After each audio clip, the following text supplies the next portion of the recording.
I'm gonna always believe that Birmingham, Alabama, it was as instrumental as anybody in Florida or anybody in Georgia or anybody elsewhere as promoting scuba diving in the early years. Because myself, here I was in a fledgling business, trying to make money, had quit my aircraft job, and I had to make money to keep my telephone ringing and to keep my cash register going and to buy merchandise to sell to my divers. So we had to do our own promoting. We had to, I started want ads in Birmingham. I started yellow pages. I talked them into it because I said it's a growing thing. Someday it's gonna be there. And it was the silent world. I mean, it was silent. Nothing was really going on unless I promoted it. But these Birmingham people came down here, and we started coming down here every other weekend. Sometimes 16 divers, and when you got 16 divers, you got 50 people because you got the wife, the kids, the grandma, and everybody else. And I printed up a little old card, one of the promotions of mine, that down here in St. Andrews, I said, you have just been patronized by divers and supporters of Southern Skin Diver Supply. Bill Tant, my phone number. That paid off. It really did. But anyway, that was about my background in it, how I got started. But we got a pool up in Birmingham, and we started teaching. And the way we would teach them in Birmingham in a swimming pool like you do now. We gave a good fair course, and I was told it was very hard, particularly with two-hose regulators, because it just was not comfortable with exercises and taking them things out of your mouth and clear them as it is a single hose. But anyway, when they got through with that, we felt that they had finished the class. We had a meeting, and we showed them a film, whenever I could get something to show them. And we talked about Panama City and what we were going to do down here.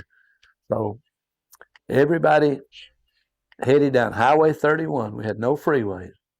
There was no freeways. Had one road from Panama City, and it headed straight down to Florida. It was called Highway 31. And 6 miles out of Birmingham, there was a big sign, and it said Panama City, Florida, only 6 hours away. And now they do it in 4 hours and 5 hours, and nothing's flat. But they all got in there, and they met here. No, we started out at Baywood Court, over at the shipyard, Baywood Court. And I rented that. Oh, Mr. and Mrs. Greer, God bless y'all. What a wonderful group y'all were to my boys. And man, a many a fish, I'm going to tell you, a many a fish was drug down that pier, that old Baywood Court pier. And then it turned into Miracle Strip Yacht Basin. Walton Carter from Columbus, Georgia bought it. And then it Sun Harbor, which it is now. But that's where the first compressor was, one of the first compressors in this area. And I know there were other boys that had compressors. That the airport had, Johnny Reaver had a compressor, and out at the airport. And I don't know if Ronnie Grooms, I think Ronnie Grooms had one at C&G Sporting Goods. But we had one centrally located right here close to the boats. And that's how we not electric, it's gasoline, and that was how we pumped tanks and everything. And back then, tanks were steel. They weren't aluminum like they are now. And that was pretty much the beginning of it. But I do want to again say that I've got some fellows here as I move along. I want to mention their names because I'm just going to always believe that the foundation of the early years of diving, the foundation, I'm not saying all of it, I'm just saying they laid the foundation, because when we went out on the boat, me having to get these repeat people to come back, I had to have some way to publicize what I was doing.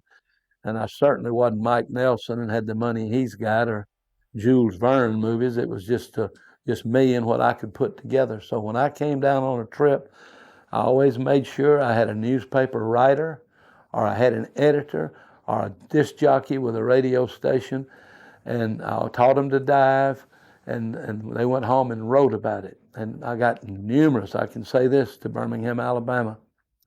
they were good to me. The TV was still black and white then. I don't think most of it was, and I got a lot of write-ups and all. And this thing began to grow, and lo and behold, it grew into. My dad said, when I borrowed the money to buy that little old store, I rent that little old store. He said, "You are one crazy young man. Said you ain't never gonna make no money trying to sell skin diving equipment, Billy, in Birmingham, Alabama. You got to be crazy."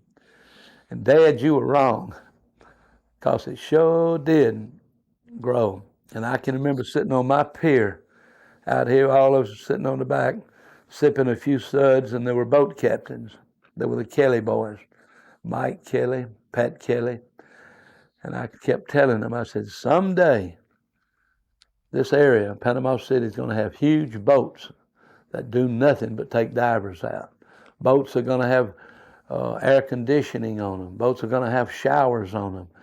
They laughed me down. It'll never happen. Fishing boats is the only way, because ain't nobody going to take y'all out anyway. So look what happened now, how it's grown.